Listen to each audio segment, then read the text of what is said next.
O 8M, Día Internacional da Muller, conmemórase para reivindicar a igualdade real, os dereitos laborais, civís e sociais das mulleres e loitar contra a violencia de xénero. Esta data ten a súa orixe nas protestas das traballadoras do téxtil a principios do século XX, non sendo unha celebración festiva, senón unha xornada de loita e reflexión histórica. A ONU recoñeceu oficialmente o 8 de marzo como Día Internacional da Muller en 1975, consolidando esta data como un fito para o movemento feminista a nivel global. O 8M serve para denunciar a desigualdade persistente, a fenda salarial e a falta de dereitos civís básicos en moitas partes do mundo.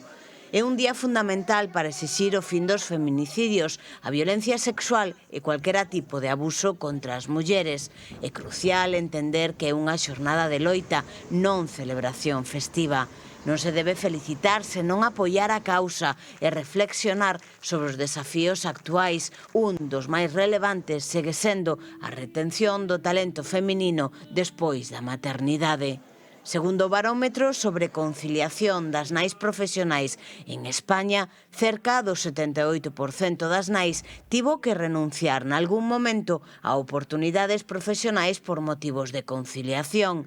Ademais, case a metade delas, un 47%, viuse obrigada a cambiar de emprego e un 43% recoñece ter reducido a súa xornada laboral para poder compatibilizar traballo e familia.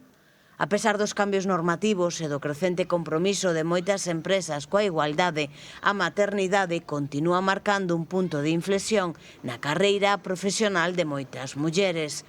Xornadas reducidas, en algúns casos, abandono do mercado laboral, son decisións derivadas máis de estruturas ríxidas que da falta de ambición ou compromiso. Este fenómeno non só impacta nas profesionais de xeito individual, sino que tamén representa un reto estratégico para as organizacións.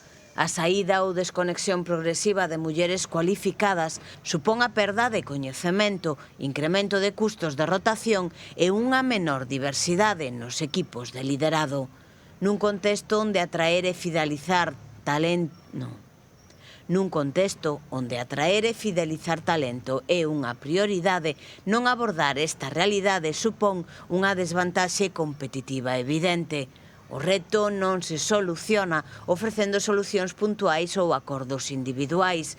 A flexibilidade só é efectiva cando forma parte dun modelo organizativo estructurado e non depende de decisións informais ou da boa vontade dun responsable.